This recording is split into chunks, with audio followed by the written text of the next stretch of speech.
Olá, amigos. Nós estamos aqui com a primeira sessão do seminário de prevenção do diabetes. Diabetes é uma enfermidade complicada e está sendo desenvolvida uma epidemia ao redor do mundo e principalmente no Brasil. É uma doença que tem afetado muitas famílias e muitas pessoas.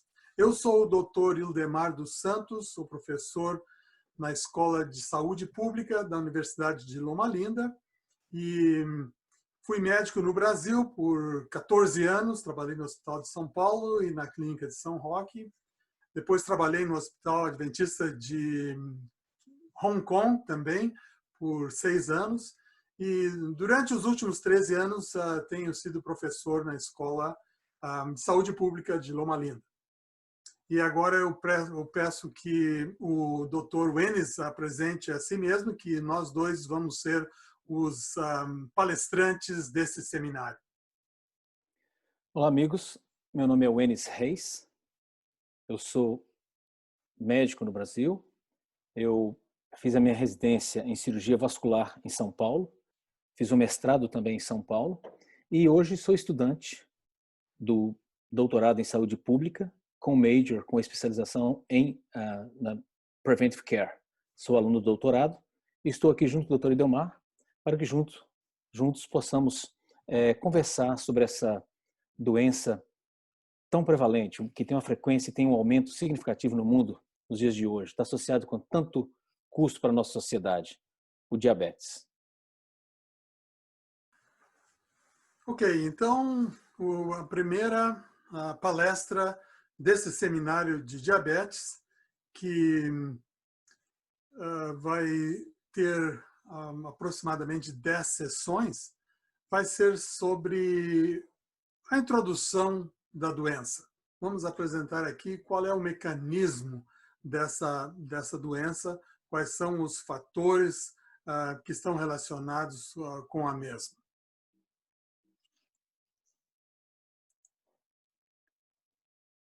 Nós vamos falar sobre o que é diabetes, os tipos de diabetes que existem, quais os principais sintomas da doença e, no final, vamos ter algumas discussões sobre as estatísticas e quais são as previsões da doença no Brasil e no mundo.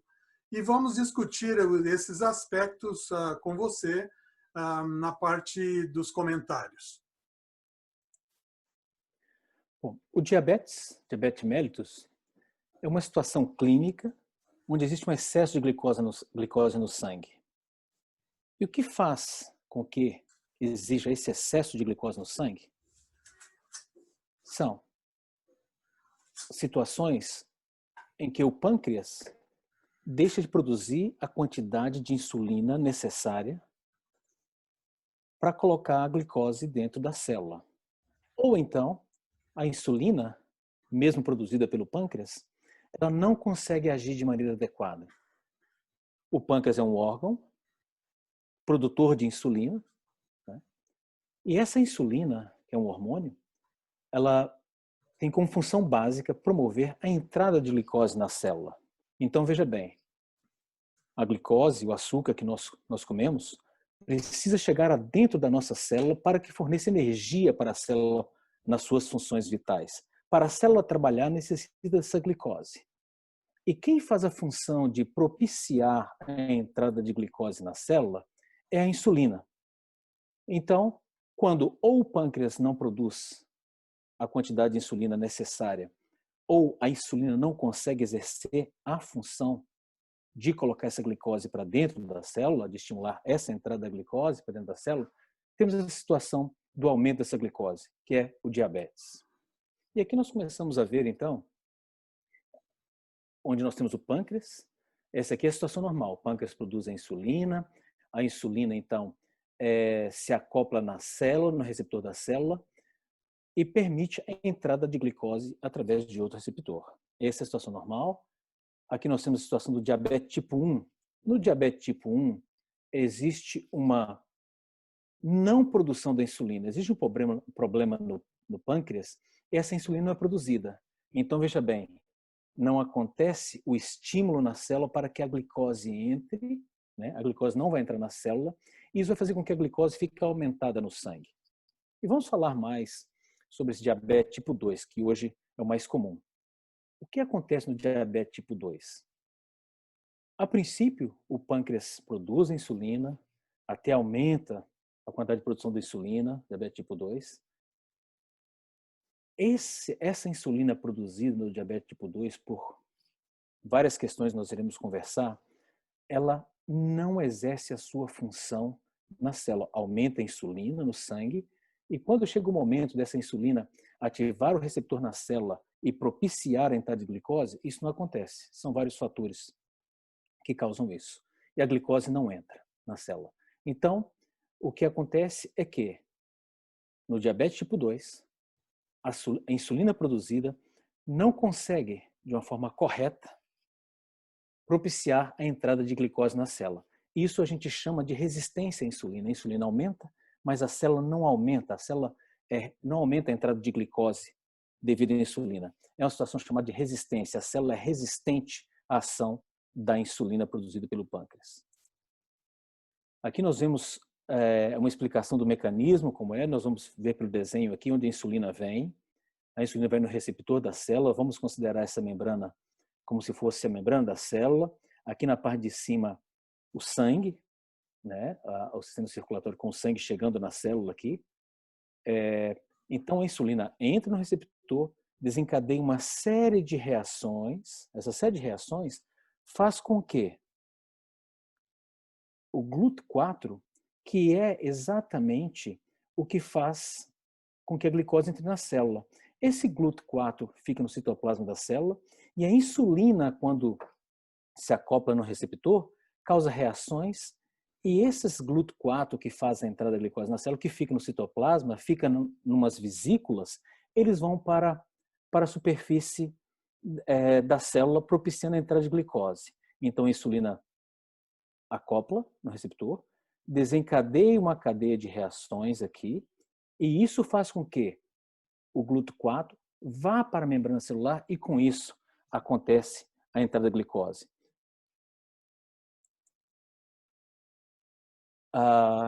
Só para relembrar que esse GLUT4 fica no citoplasma das células, né, em vesículas, e esse estímulo de insulina, que entrando aqui, faz com que esse GLUT4 que está no citoplasma, está dentro da célula, não está na membrana, a insulina faz com que esse GLUT4 vá para a superfície da célula e capte a glicose.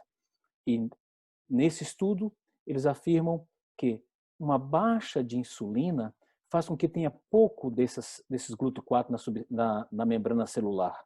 Então precisa que tenha o estímulo da insulina, das coisas que faz aumentar o GLUT4 na membrana celular é a insulina. Como se dá o diagnóstico do diabetes? Pela medida da glicose no sangue.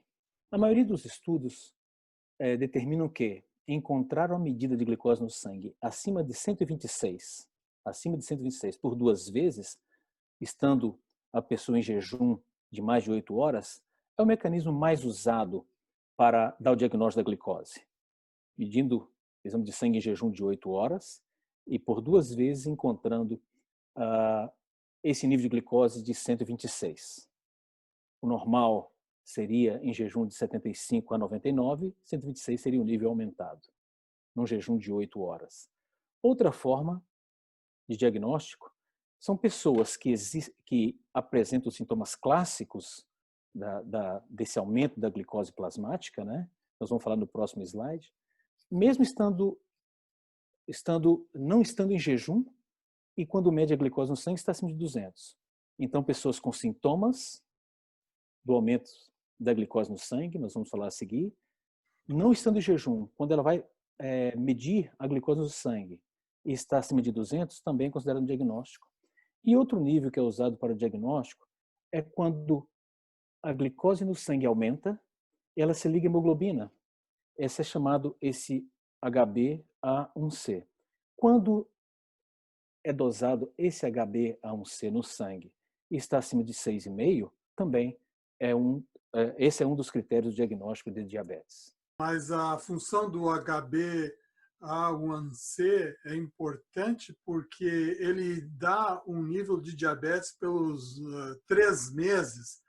Então, às vezes, a pessoa não sabe se o diabetes está controlado, mas se ela faz aquele exame, ela tem uma ideia do nível de açúcar no sangue pelos últimos 3 meses. Isso é muito importante para o diagnóstico. Sim. Quando se aumenta a concentração de glicose, aumento da glicose no sangue, a glicose começa a reagir com as proteínas. Então, a glicose vai reagir com o colágeno, começa a reagir com as proteínas, né? E uma dessas reações é com a hemoglobina. E essa reação, ela não se desfaz. Então, enquanto a hemoglobina existe, que é o período de 90 dias, se consegue ver, através disso, quanto ficou o nível de glicemia da pessoa pelos 3 meses, enquanto a hemoglobina durar. Realmente é uma situação que serve para o diagnóstico, né, do diabetes e também para acompanhar como tem sido a glicemia nos últimos 3 meses. Concordo? Então, sobre os sintomas do diabetes, a urina frequente. O aumento da glicose no sangue vai fazer com que, a partir de um certo momento, o rim não conseguindo fazer a captação dessa glicose, ela começa a se perder na urina, levar com que aumente o volume e a frequência urinária, né? A pessoa perde peso. Lembrando que o açúcar, ele fornece energia para a célula. Se estamos diante de uma situação que não tem uma boa entrada, uma suficiente entrada de açúcar para dar energia para a célula, a pessoa fica com falta de energia. A sede, porque ela perde líquido, né, com a diurese. Ela aumenta o apetite, a sensação de necessidade de ter mais calorias, mais nutrientes. Muitos estudos provam também que quanto mais se aumenta a quantidade de glicose no sangue, menor a capacidade de combater as infecções. Aumento da glicose no sangue, aumento no de infecções, prejudica a imunidade. E o cansaço, sono excessivo e também uma visão mais embaraçada, uma visão turva. São sintomas ligados ao aumento da glicose no sangue. Uma situação muito importante é o pré-diabetes. E por que esse pré-diabetes é importante? Porque, como nós vamos ver nos outros slides, é uma situação que ela precede, né? Como eu já disse, é um pré-diabetes, ela precede. Os níveis de glicose aqui não estão tão aumentados quanto na situação de diabetes, que a gente viu ali que é acima de 126. Esse pré-diabetes é um caminho muito comum, onde as pessoas com diabetes tipo 2 trilha. Ou seja, a pessoa evolui de um pré-diabetes para o diabetes, né? E seria um ótimo momento para ter conhecimento dessa situação de pré-diabetes, um ótimo momento para interferir através de dieta, atividade física, para não evoluir para o diabetes. Então, por isso é muito importante a situação do pré-diabetes. Por definição, o pré-diabetes seria no momento em que a glicose está aumentada, a gente viu que era T99, o normal, ela está entre 100 e 125, né? E se considerar a hemoglobina, a glicose ligada à hemoglobina, o HbA1c, entre 5,7 e 6,4. Então, essa situação de pré-diabetes, a glicose está aumentada, mas não tão aumentada quanto o diabetes, mas ela não é a situação do pré-diabetes, ela já causa alguns danos para o nosso organismo, como nós vamos ver nos outros slides. Veja bem a prevalência do pré-diabetes. A gente viu, como eu falei antes, é um caminho para o diabetes tipo 2. E um ótimo momento, uma ótima oportunidade para interferir nesse aumento de glicose, nessa fase do pré-diabetes, né?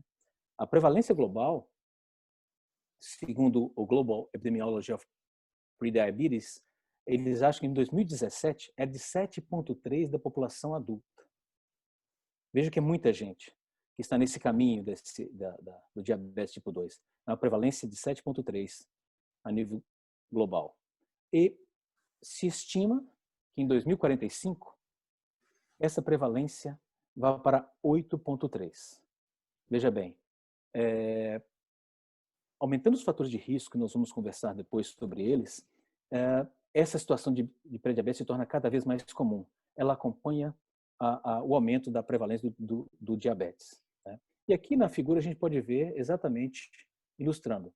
Abaixo de 70 normal, normal de 70 a 100, abaixo de 70 é baixa, abaixo de 70 a glicemia é baixa, de 70 a 100 seria o normal, até 99, de 100 até 99, de 100 a 125 seria o pré-diabetes e diabetes acima de 126, maior ou igual a 126. E neste momento nós vamos analisar a importância do conhecimento da situação pré-diabetes. Os estudos confirmam que 25% dos pacientes que apresentam o pré-diabetes, que é a glicose entre 100 e 125, 25% desses indivíduos irão progredir para diabetes tipo 2 em 3 a 5 anos. 70% desses indivíduos com pré-diabetes, 70% irão desenvolver o diabetes tipo 2 ao longo da vida. E um grande fator, um grande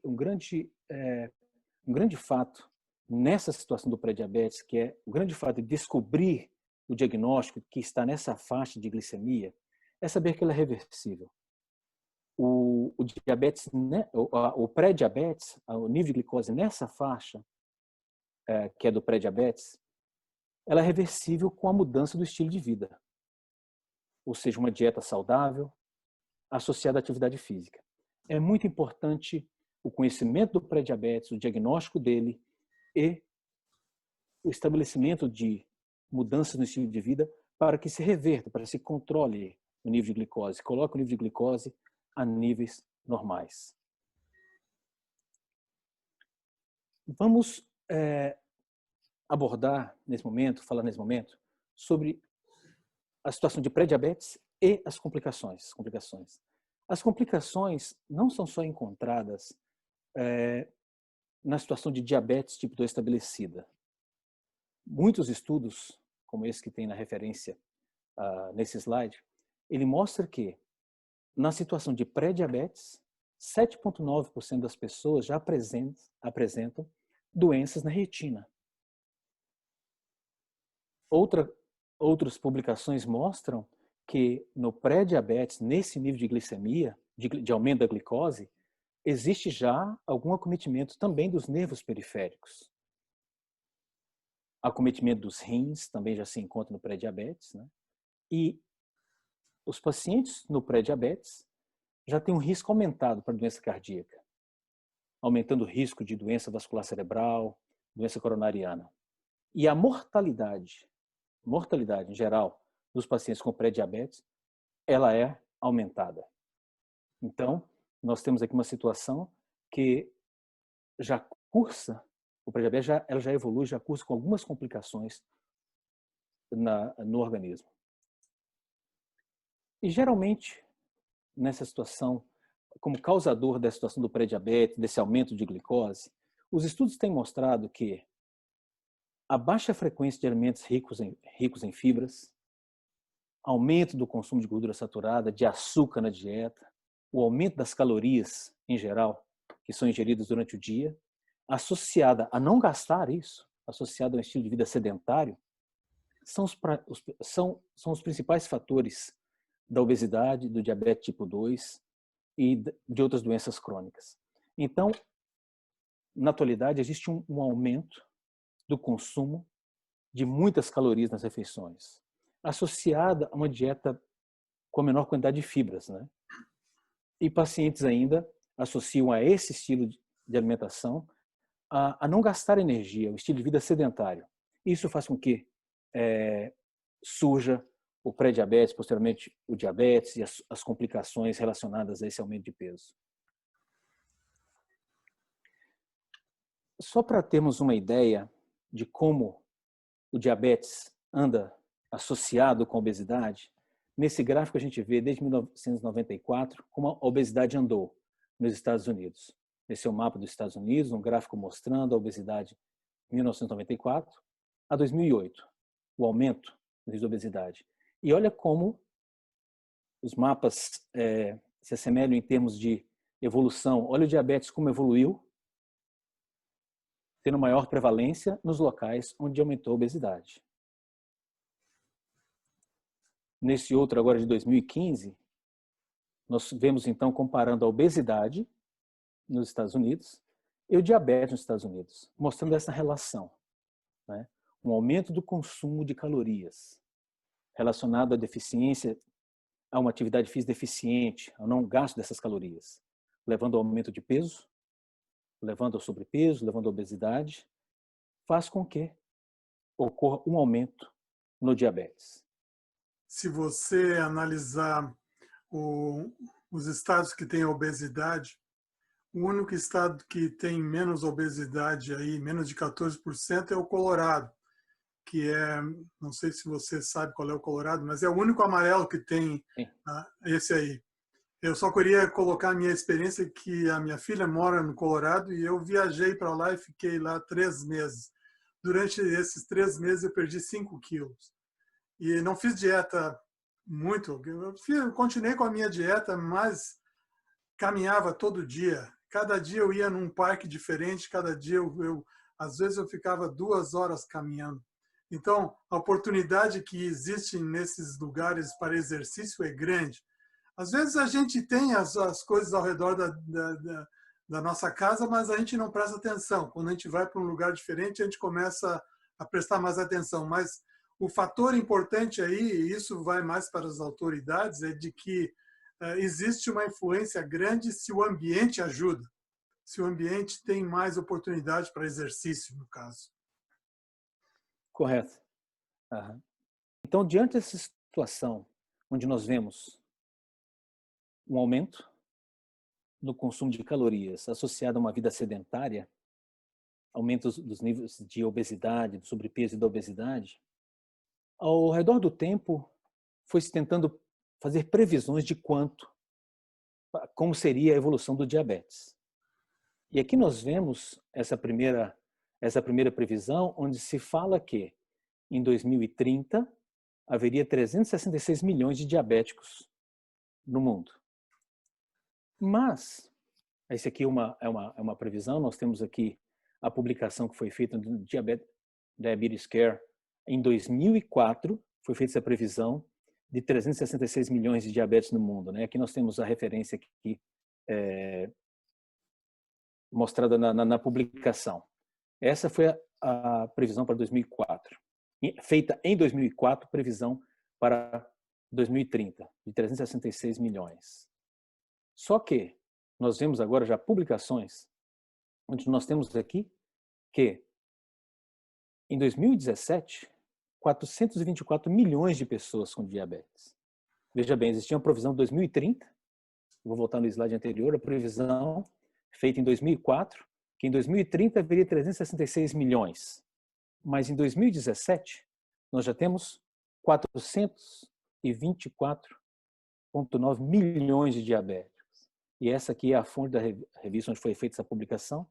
Então, nós vemos que as previsões que se fazem quanto ao número de diabetes, a prevalência do diabetes com o tempo, ela é sempre um valor acima. A previsão é sempre feita muito abaixo. Nós estamos caminhando para situações onde sempre iremos estar acima do que foi previsto, em caso de número de casos, né? Nessa publicação também se fala sobre a cada 7 segundos alguém morre de diabetes e suas complicações. Isso é em pessoas menor que 60 anos. Veja o impacto que tem essa doença. Pessoas menor que 60 anos, a cada 7 segundos morre alguém com complicações do diabetes. E a previsão é que em 2045 nós teremos 628,6 milhões. O que se acompanhar essa tendência que foi feita até esse momento no decorrer dos anos, acredito que continuando essa tendência nós estaremos com um número bem superior a esse. O Brasil, então, tem os 14 milhões de pessoas com diabetes e que consiste em 7% da população. Nos Estados Unidos, a incidência de diabetes já foi para 10%. Então, a tendência é que o Brasil vai aumentar esse nível se não houver um controle. O que é impressionante nisso é que desses 14 milhões, 7 milhões de pessoas não sabem que tem a doença. Então, existe ainda uma carência de diagnóstico. Um outro ponto aqui nesse slide é que 62% dos brasileiros têm pelo menos um fator de risco para o surgimento do diabetes, como a presença de pressão alta, a presença de obesidade ou então excesso de peso e um dos consumos que nós falamos, consumo de açúcar ou coisas doces e gordura saturada e a falta de exercício ou sedentarismo. Eu fiz uma comparação aqui sobre diabetes e o Covid-19. Pelo menos em novembro, os dados diziam que existem 59 milhões de pessoas afetadas pelo Covid no mundo inteiro e 1,4 milhões de mortes em novembro. Com relação ao diabetes, existem 463 milhões de pessoas, essa é a prevalência, afetadas globalmente e existe 4,2 milhões de mortes por ano, que já é uma estatística anual. Você pode ver nesse gráfico abaixo que aqui está a morte por 100 mil pessoas, né? Então, conforme na parte de baixo, o gráfico de baixo é as pessoas que não têm diabéticos, que não têm diabetes. O segundo gráfico, que é um verde, a cor verde, é a população normal. Depois, se a pessoa tem o diabetes tipo 2, que é o terceiro gráfico que segue a cor azul, essa é a mortalidade. Conforme a idade, essa mortalidade vai aumentando. E o diabetes tipo 1 é o que está em vermelho, é uma mortalidade maior que existe com relação ao diagnóstico. Então, isso mostra que a presença da doença aumenta a mortalidade na população. E esse é o último slide desse programa, dessa primeira palestra. Eu vim para que tenham vida e a tenham com abundância. Então, a Bíblia fala, e aqui é um verso, ou diria, uma citação de Jesus Cristo, de que ele veio para que nós não tenhamos doenças e sofrimento, mas que tenhamos a vida em abundância. E isso demonstra uma preocupação tanto de Jesus como da Bíblia para a nossa saúde. E para que tenhamos isso, devemos ter um estilo de vida que tome cuidado do nosso corpo. Não é por acaso que nós vamos ter uma vida abundância, mas é seguindo um estilo de vida saudável. Então, vamos aos comentários. Terminamos essa primeira sessão e vamos, então, comentar alguma coisa. Eu gostaria de começar comentando a parte da ignorância sobre o diagnóstico. Eu não estou dizendo que as pessoas são ignorantes, mas que as pessoas não sabem que têm a doença. O diabetes, principalmente na fase pré-diabetes, às vezes é silencioso, ou seja, não tem um sintoma. E a pessoa, quando desenvolve um sintoma, em geral, já está com o diagnóstico da doença. Mas tem muita gente que não tem o sintoma e já tem o pré-diabetes. Então, é importante que haja mais programas como este, por exemplo, que possam abrir a mente das pessoas para que estejam mais conscientes de que necessitam fazer um exame. Eu acho que toda pessoa, depois dos 30 anos, deveria ter um exame de açúcar no sangue para ver como é que está a situação. Já que é uma epidemia, já é uma doença de características epidêmicas, então é importante que as pessoas tenham uma ideia do diagnóstico, mesmo sem ter sintomas do mesmo. Alguma coisa nesse respeito, Enes? Ah, não, exatamente.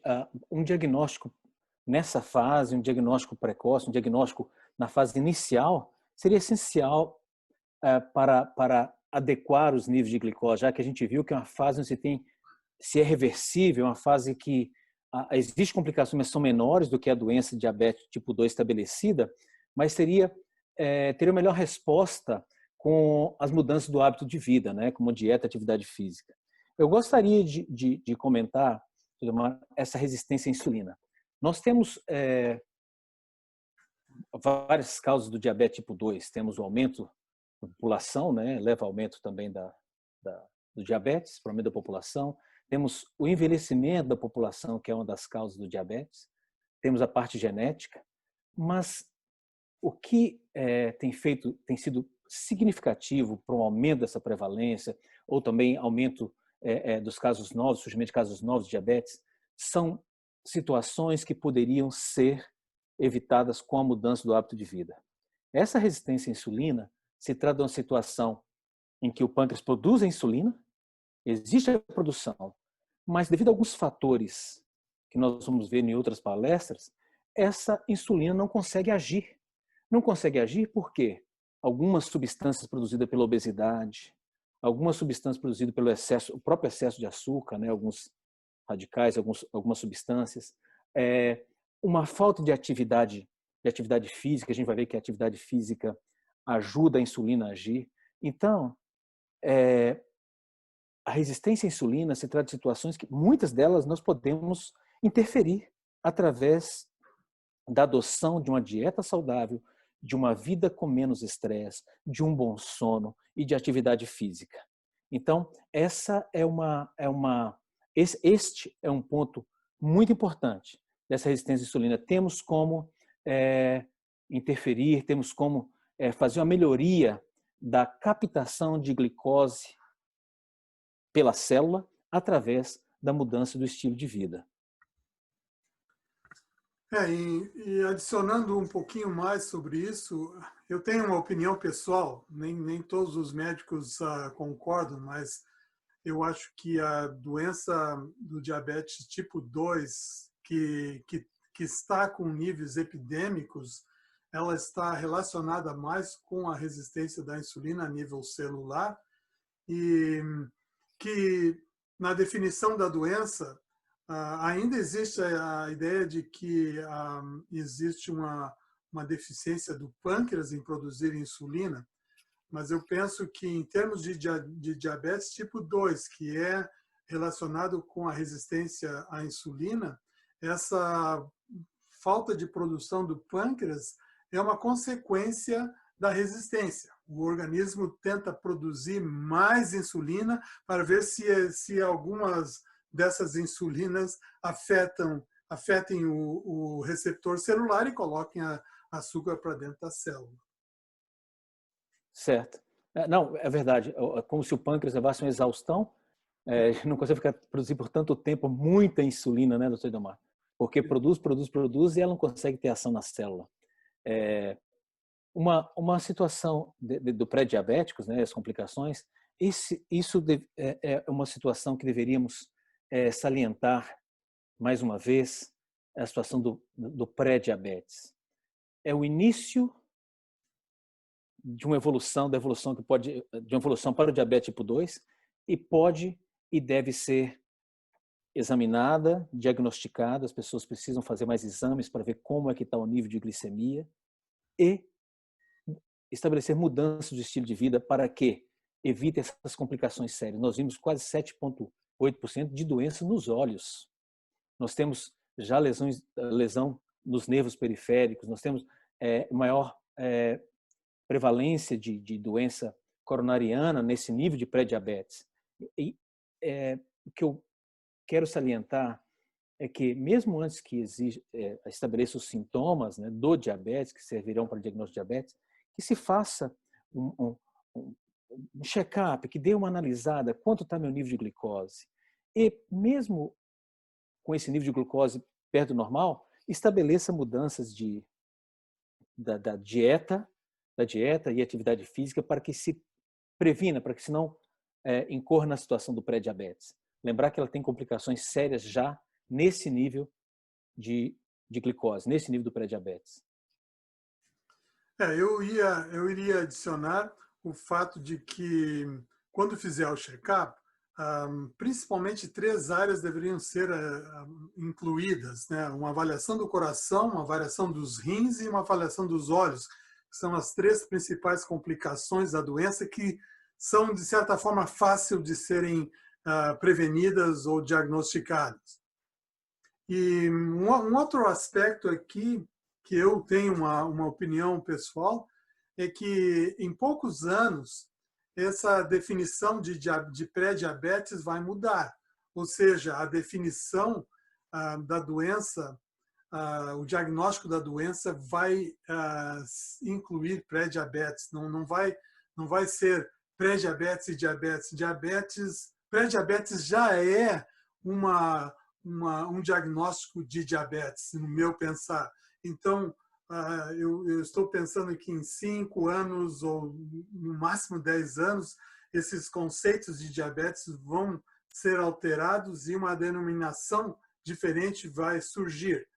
Eu sei que é complicado, porque tem diabetes tipo 1, 2, 3, 4, e agora, se nós vamos dizer diabetes tipo 1, é a primeira fase do diabetes tipo 2, complica a situação, mas, de alguma forma, eu diria que pré-diabetes já é o diabetes e vai ser diagnosticado como tal em poucos anos. Essa é a minha opinião.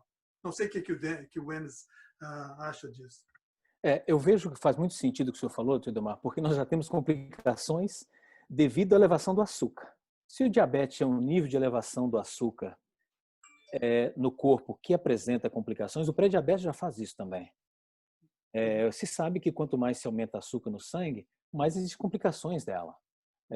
Eu concordo com o senhor que esse nível de pré-diabetes não está acima de 126, né? A glicemia está entre 100 e 125, mas já cheio de complicações. Cheios não, já apresenta complicações. Não tanto quanto o diabetes, mas o diabetes tipo 2 estabelecido, mas já se tem complicações sérias também. Muito bem, então chegamos ao fim dessa primeira sessão do Seminário de Prevenção do Diabetes. Espero que todos tenham aprendido. Obrigado pela sua assistência e nós continuamos na sessão 2, que vamos falar sobre a história da doença. Até mais. Até mais.